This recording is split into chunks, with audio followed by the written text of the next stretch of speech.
नमस्कार दोस्तों, तिवारी क्लासेस में आपका स्वागत है। दोस्तों, हम इग्नू के एमएचडी प्रोग्राम के सब्जेक्ट एमएचडी 1 का chapter wise important video lecture upload कर रहे हैं।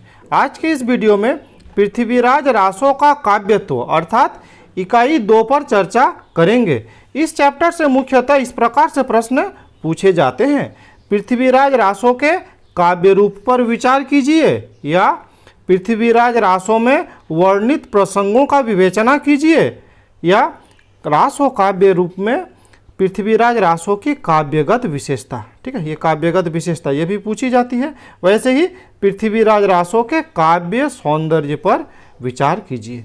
अर्थात इस चैप्टर से विभिन्न तरह से प्रश्न पूछे जाते हैं। तो चलिए इसका उत्तर को देख लेते हैं। साथ ही फ्रेंड्स, इस चैनल के प्लेलिस्ट में जाकर आप एमएचडी प्रोग्राम के विभिन्न सब्जेक्ट का चैप्टर वाइज वीडियो लेक्चर देख सकते हैं।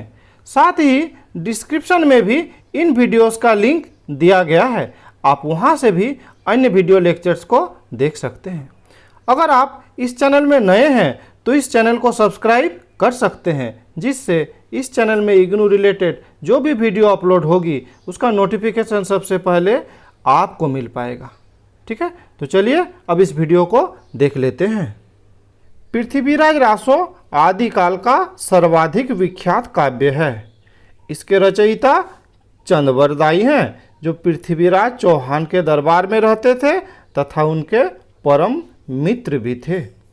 पृथ्वीराज रासो के मूल रूप को चंदबरदाई ने लिखा था। बाद में प्रक्षेपकारों ने इसे विस्तृत रूप दे दिया। इसके मूल रूप पर विचार करते समय 2 पाठों का उल्लेख महत्वपूर्ण है। हजारी प्रसाद द्विवेदी द्वारा सुख सुखी के संवाद को ध्यान में रखकर निर्धारित पाठ और माता प्रसाद गुप्त द्वारा उक्ति श्रृंखला एवं छंद श्रृंखला के आधार पर निर्धारित पाठ। ठीक है, तो ये दोनों ही काफ़ी महत्वपूर्ण है। पहला, ये हजारी प्रसाद द्विवेदी द्वारा ये जो सुख सुखी संवाद का प्रसंग को, या फिर डॉक्टर माता प्रसाद गुप्त द्वारा ये उक्ति श्रृंखला एवं छंद श्रृंखला पर आधारित निर्धारित पाठ। ठीक है, पृथ्वीराज रासो में कई प्रसंग मिलते हैं, जैसे आदि पर्व, दिल्ली किल्ली कथा, अनंगपाल दिल्ली दान, संयोगिता नेम आचरण, कैमास बध, षट ऋतु वर्णन, कनवज समय। ठीक है, इसी तरह से तो जो हमारा सिलेबस है इसमें मुख्यतः कैमास बध को पढ़ना है, षट ऋतु वर्णन को संक्षिप्त में पढ़ना है और कनवज समय। ठीक है, इन 3 टॉपिक्स को सिलेबस में दिया गया है, इसको ही विशेष रूप से पढ़ना है। पृथ्वीराज रासो एक चरित काव्य है जिसका नायक पृथ्वीराज चौहान है। पृथ्वीराज रासो में अधिकांशतः पृथ्वीराज के विभिन्न विवाहों और युद्धों की ही कथा है। आदि पर्व में पृथ्वीराज के पूर्वजों, पृथ्वीराज के जन्म, बाल लीला आदि का वर्णन है और रासो के अंतिम अंश में पृथ्वीराज द्वारा गोरिका शब्दभेदी बाण द्वारा वध का वर्णन है, जिस पर विभिन्न विद्वानों में विवाद भी है, क्योंकि उनके अनुसार गोरी को पृथ्वीराज ने नहीं मारा था, लेकिन पृथ्वीराज रासो में ऐसा ही वर्णन है। साथ ही पृथ्वीराज की मृत्यु का भी इसमें वर्णन है। अब देख लेते हैं एक एक टॉपिक को। तो इसका जो मूल टॉपिक है वो इसका कथानक है, तो कथानक को पहले समझ लेते हैं। रासो का कथानक मध्यकाल में प्रचलित अनेक कथानक रूढ़ियों एवं काव्य रूढ़ियों से कसा हुआ है। उस समय प्रबंध काव्य लिखने के लिए कुछ कथानक रूढ़ियों का, काव्य रूढ़ियों का पालन करना होता था और इस बात से चंदबरदाई सुपरिचित थे। उनका पालन करना और मौलिक उद्भावना द्वारा विकास करने की प्रतिभा से संपन्न थे। कौन? उनके जो लेखक हैं चंदबरदाई। ठीक है, मध्यकालीन प्रबंध काव्य के पात्र प्राय सांचे में ढले होते हैं, अर्थात अच्छे हैं तो अच्छे, बुरे हैं तो बुरे। इस स्थिति में रासोकार का चरित्र चित्रण सुखद आश्चर्य का विषय है, अर्थात इसमें इस तरह से नहीं किया गया है। एक ही पात्र में अच्छाई बुराई दोनों ही स्थितियों को दिखाया गया है। पृथ्वीराज कोई सांचे में ढला पात्र नहीं, वह अच्छाइयों एवं कमजोरियों का पुंज है। आज की भाषा में कहें तो पृथ्वीराज यथार्थवादी पात्र हैं। पृथ्वीराज क्षत्रिय, सामंत, वीर, रसिक, विलासी, दृढ़ प्रतिज्ञ, शरणागत, वत्सल और चंद का अभिन्न मित्र है।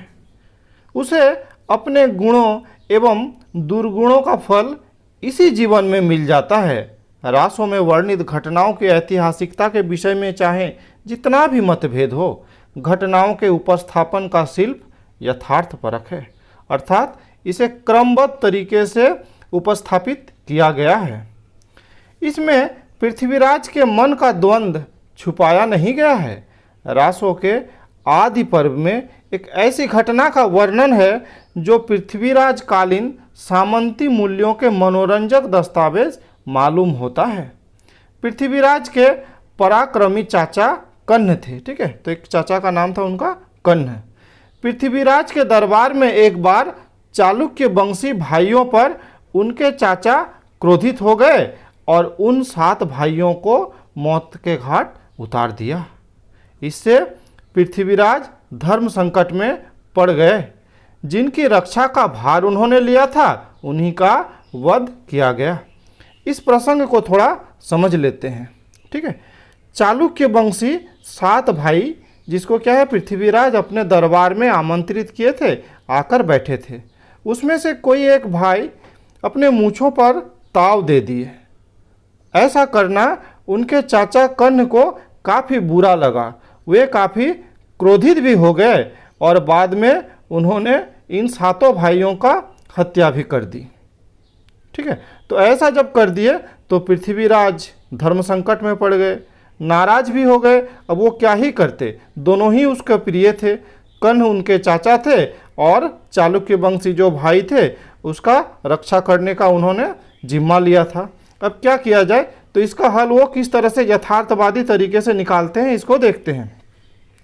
पृथ्वीराज चौहान ने इसे यथार्थवादी तरीके से अच्छी तरह सुलझाया, ठीक है। कैसे सुलझाया, तो उन्होंने जो अपने चाचा कर्ण थे उनकी आंखों पर रत्न जड़ित पट्टी बांधी, ठीक है, और उनको ये कंडीशन दिया कि ये पट्टी सिर्फ 2 ही समय पर खुलेगा, जब युद्ध का समय होगा तब, और नहीं तो सैया के समय अर्थात सोने के समय, और बाकी समय आपको क्या करना है, ये पट्टी बांध के रखनी है। तो इस तरह से उन्होंने यथार्थवादी तरीके से इस समस्या को सुलझाया। कवि ने पृथ्वीराज के चरित्र का जो चित्रण किया है वो उतना आदर्श कल्पित नहीं है जितना कि यथार्थ परक, ठीक है। चंद द्वारा पृथ्वीराज के चरित्र का चित्रण देखें तो वो सचमुच किसी निर्भीक सरस्वती के वरद पुत्र का वर्णन प्रतीत होता है। यह भी कि चंद पृथ्वीराज का सच्चा मित्र एवं शुभ चिंतक है।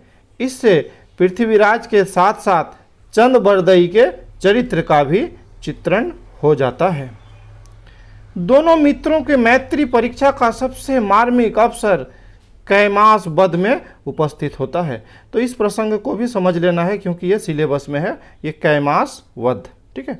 तो कैमास कौन थे, तो कैमास पृथ्वीराज का एक विश्वस्त मंत्री था। पृथ्वीराज के बचपन में उनकी मां ने उसी की देखरेख में राजकाज चलाया था।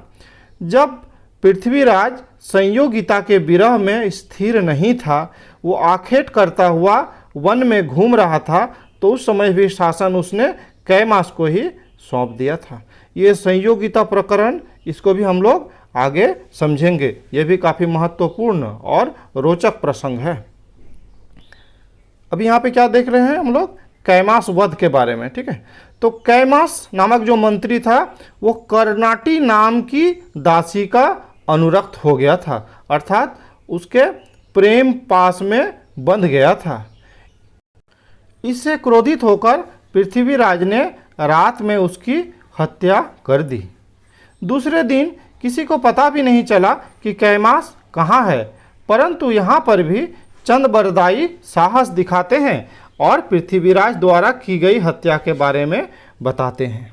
ठीक है, तो इस प्रकरण को समझ लेना जरूरी है।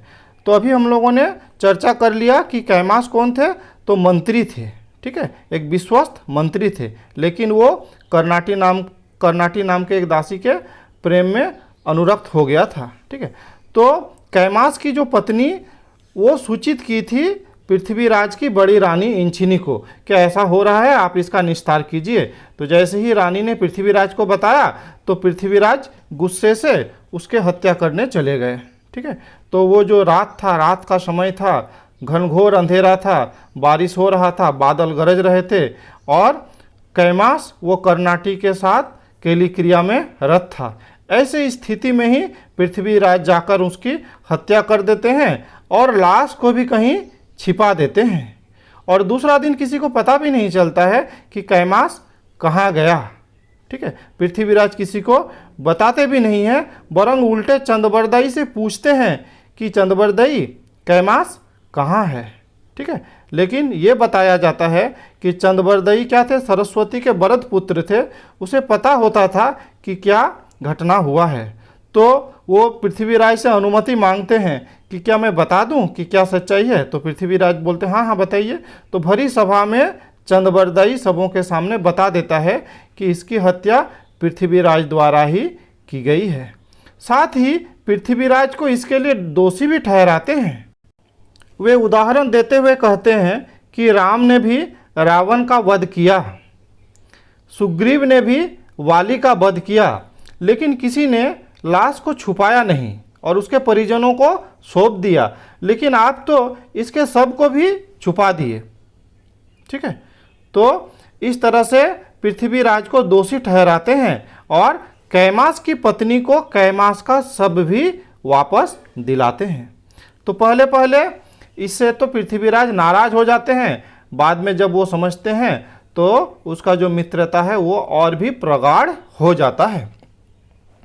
पृथ्वीराज की वीरता का चित्रण प्राय युद्ध के प्रत्येक प्रसंग में हुआ है। ठीक है, जैसे कि इसका प्रस्तावना में भी हम लोगों ने देखा था कि ये जो पृथ्वीराज रासो है इसमें युद्ध और उनके विवाह इसी पर ज़्यादा चर्चा है। ठीक है, तो यहाँ पर भी वीरता का जो चित्रण प्रत्येक युद्ध में दिखाया गया है।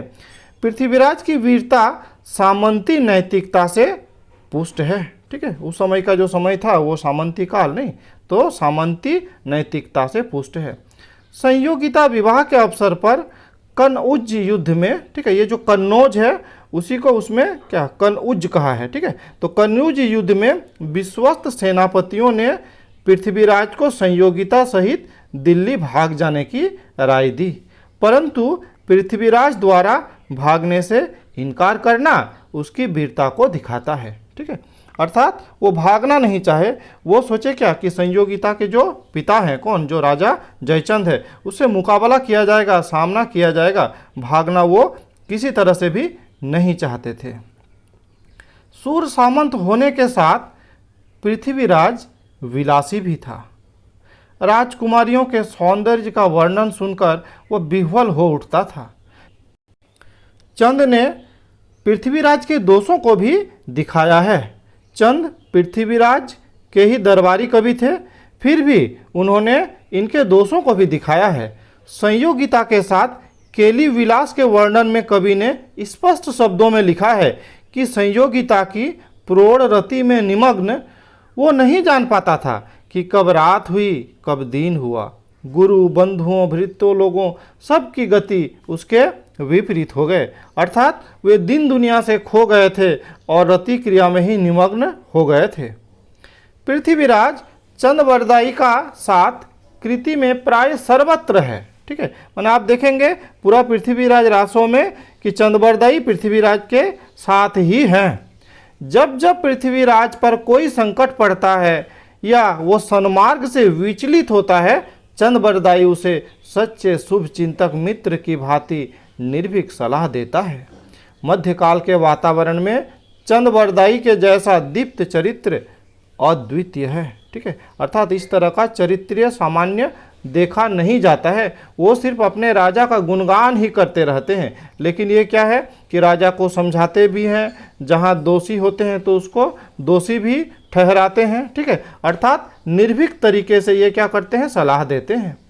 इस प्रसंग में सर्वाधिक मार्मिक और करुण स्थिति उस समय दिखलाई पड़ती है जब गजनी के कारागार में अंधे पृथ्वीराज की भेंट चंदबरदई से होती है।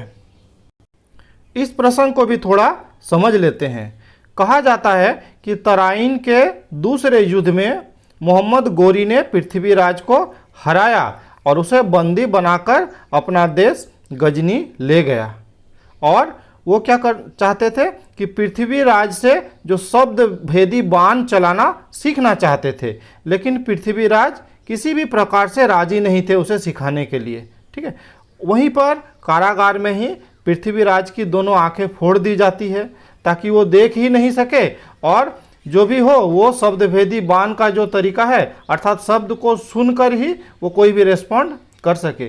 फिर भी पृथ्वीराज उसे सिखाने के पक्ष में नहीं थे, नहीं तो उसी समय चंदबरदई से उसकी भेंट होती है। फिर दोनों प्लान करते हैं और प्लान करके भरी सभा में शब्द भेदी बाण के द्वारा पृथ्वीराज गौरी की हत्या कर देते हैं, ठीक है। तो जो भी है वो अलग प्रसंग है।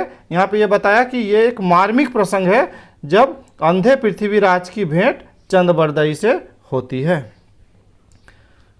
कनौज समय, ठीक है, ये भी महत्वपूर्ण प्रसंग है, इसको देख लेते हैं।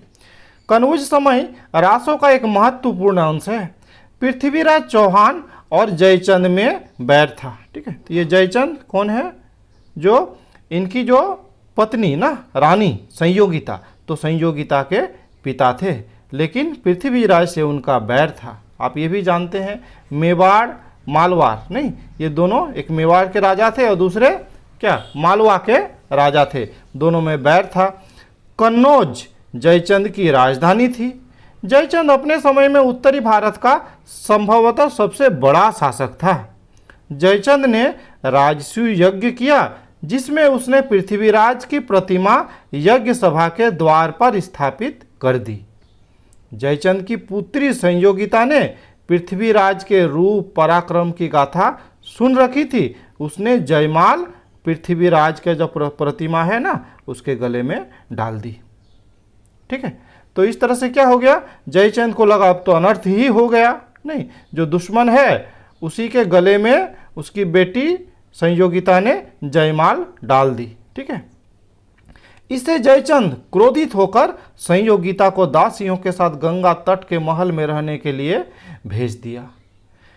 पृथ्वीराज जब ये समाचार सुने तो काफी क्रोधित हो गए और उन्होंने संयोगिता को पाने के लिए कन्नौज के लिए प्रस्थान करना चाहा, ठीक है। तो यहाँ पर भी एक प्रसंग आता है, षट ऋतु वर्णन का जो प्रसंग आता है अब यहाँ पर आता है, ठीक है। तो जब ये कन्नौज के लिए प्रस्थान करना चाहा तो उसके लिए वो विभिन्न अपने जो रानियाँ थी तो रानियों से आज्ञा मांगने लगे जाने के लिए। तो सबसे पहले जो वो गए तो जो बड़ी रानी थी इंचिनी उसके पास गए ना और उससे आज्ञा मांगते हैं जाने के लिए। प्रत्येक रानी उसे एक ऋतु भर रोक लेती है, नहीं तो पहले किसके पास गए, इंचिनी के पास गए।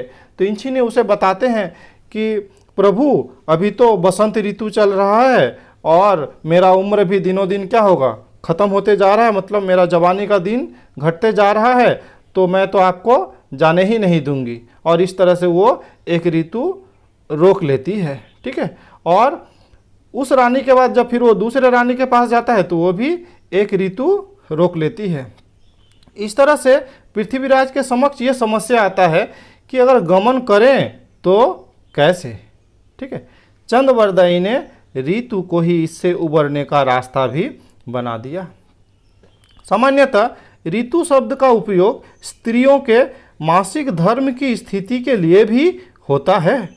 कहने की आवश्यकता नहीं है कि रानी से कन्नौज जाने की आज्ञा लेना षट ऋतु वर्णन का बहाना है, ठीक है। तो इस तरह से जब ये मासिक धर्म की स्थिति होता है नहीं तो उसी बीच पृथ्वीराज चले जाते हैं। ये क्या है, जो कवि का एक कुशलता भी है, क्योंकि उस समय क्या था, एक पारंपरिक रूढ़ी था, एक कथानक रूढ़ी था क्या कि जो प्रबंध काव्य होता है उसमें ऋतु वर्णन, ठीक है, षट ऋतु वर्णन होना चाहिए।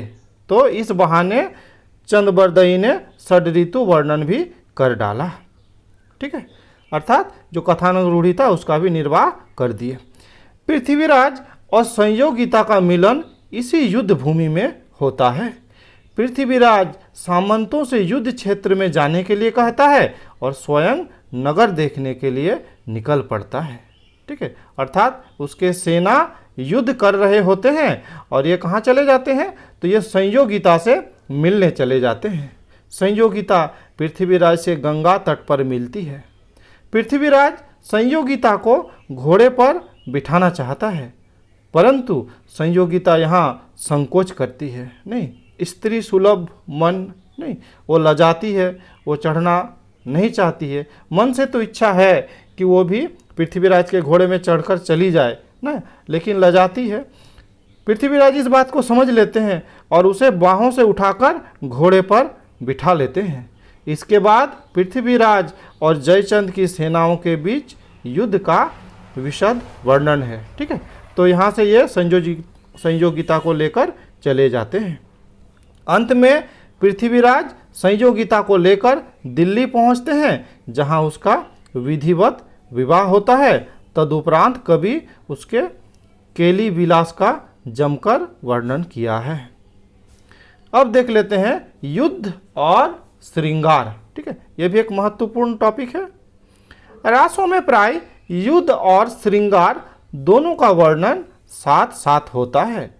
इसी ढांचे में कहीं कहीं कवि जीवन के यथार्थ एवं मार्मिक चित्र प्रस्तुत कर देता है। निसंदेह चंद के काव्य मूल्य सामंती हैं, किंतु अपने देश काल को देखते हुए चंद मानवतावादी कवि हैं। ठीक है, अर्थात मानवतावादी दृष्टिकोण अपनाते हैं। उनकी निर्भीकता का परिचय हम कैमास वध के प्रकरण में देख चुके हैं। ठीक है, तो कैमास वध जो है, इस प्रकरण में हम लोग उसकी निर्भीकता को भी देख चुके हैं, जब वो पृथ्वीराज चौहान के दोषों का भी वर्णन कर देते हैं, बता देते हैं, भरी सभा में बता देते हैं। ठीक है, चंद बरदाई वीरता की अभिव्यक्ति केवल युद्ध वर्णन में ही नहीं करते, वीरता को आंतरिक गुण मानते हैं। रासों का काव्योत्कर्ष श्रृंगार के क्षेत्र में वीरता से कम नहीं, अर्थात श्रृंगार वर्णन भी विशेष उल्लेखनीय है। ठीक है, चंद वयस संधि वर्णन में भी परम निपुण है। वयस संधि अर्थात जब किशोरावस्था से युवावस्था में प्रवेश करता है, नहीं तो उस अवस्था को वयस संधि, तो इसके वर्णन में भी परम निपुण है। यहाँ भी वे नायिका के शरीर का ही नहीं, उसके मनोभाव का भी चित्रण करते हैं। ठीक है, अर्थात शरीर का भी वर्णन करते हैं, शारीरिक अंगों का भी वर्णन करते हैं और उनके मनोभावों का भी चित्रण करते हैं। चंद प्राय ऐसा चित्र वर्णन करते हैं कि पात्र के शरीर और मन का चित्रण एक साथ हो जाता है। श्रृंगार वर्णन की दृष्टि से ये चंद की विशेषता है। ठीक है, तो इस तरह से वो श्रृंगार वर्णन करते थे। पृथ्वीराज द्वारा संयोगिता को घोड़े पर चढ़ाने और संयोगिता के लजाने का भी कवि ने अद्भुत चित्रण किया है। ठीक है, तो इस प्रसंग को भी कवि ने बहुत अच्छे से चित्रित किया है। अब देख लेते हैं पात्र चित्रण। चंद की विशेषता यह है कि वे पात्रों की दुविधा का चित्रण करना नहीं भूलते, चाहे वो वयस्संधि नायिका की दुविधा हो, चाहे पृथ्वीराज के साथ दिल्ली जाने के लिए घोड़े पर बैठती संयोगिता की दुविधा। माता पिता का घर छोड़कर पृथ्वीराज से मिलने के लिए मंदिर जाने के लिए तैयारी करती शशिव्रता के मन का द्वंद्व भी द्रष्टव्य है। अब देख लेते हैं प्रकृति वर्णन। कवि प्रकृति वर्णन में सिद्ध हस्त हैं। कनवज समय के षट ऋतु वर्णन में यह स्पष्ट होता है। यह ऋतु वर्णन आरोपित ना होकर मानव कार्य व्यापार का अंग बनकर आया है। ठीक है, अर्थात क्या करते हैं, ये उस शहर का बहुत अच्छे से क्या करते हैं, वर्णन करते हैं। उनके प्रकृति वर्णन में खास यह होती है कि वह प्रकृति का ऐसा चित्रण करते हैं कि उसके पात्रों की तत्कालीन मन स्थिति का चित्रण हो जाता है। कैमास प्रकरण में भी प्रकृति चित्रण तत्कालीन मनोस्थिति के अनुसार किया गया है। ठीक है, अंधकार रात में मूसलधार बारिश हो रही है, बादल गरज रहे हैं, वर्षा में तारे छिपे हैं और इधर कैमास भी कामांध है, वो कर्णाली के साथ केली विलास में निमग्न है। ऐसी स्थिति में पृथ्वीराज द्वारा आकर कैमास का वध कर देना इस प्रसंग को एक मार्मिक प्रसंग बना देता है। कनवज समय में भी अनेक मार्मिक प्रसंग आए हैं। कनवज समय में वर्णित षट ऋतु वर्णन हिंदी साहित्य की अनुपम धरोहर है। कवि ने उस युग की समृद्ध नगरी के सौंदर्य का वर्णन भी विस्तार से किया है। इसमें कवि की उपमा शक्ति देखने लायक है। राजा जयचंद के दरबार में चंदबरदई के साथ छद्म वेश में पृथ्वीराज के जाने की घटना भी नाटकीयता से भरपूर है। इसके बाद गंगा के किनारे संयोगिता और पृथ्वीराज का मिलन का वर्णन भी अद्भुत है। इस प्रकार पृथ्वीराज रासो के काव्यत्व पर विचार करते हुए हमने पाया कि रासो एक उत्कृष्ट रचना है। सामंती मूल्यों से ग्रस्त होने के बावजूद इसमें मानवीय क्रियाकलापों का स्वच्छंद, निर्भीक, यथार्थपरक और मार्मिक चित्रण किया गया है। इस प्रकार आज के इस वीडियो में इतना ही। अगर आप चैनल में नए हैं तो चैनल को सब्सक्राइब कर लीजिए, साथ ही वीडियो को लाइक शेयर कर सकते हैं। इस वीडियो में मेरे साथ बने रहने के लिए बहुत बहुत धन्यवाद।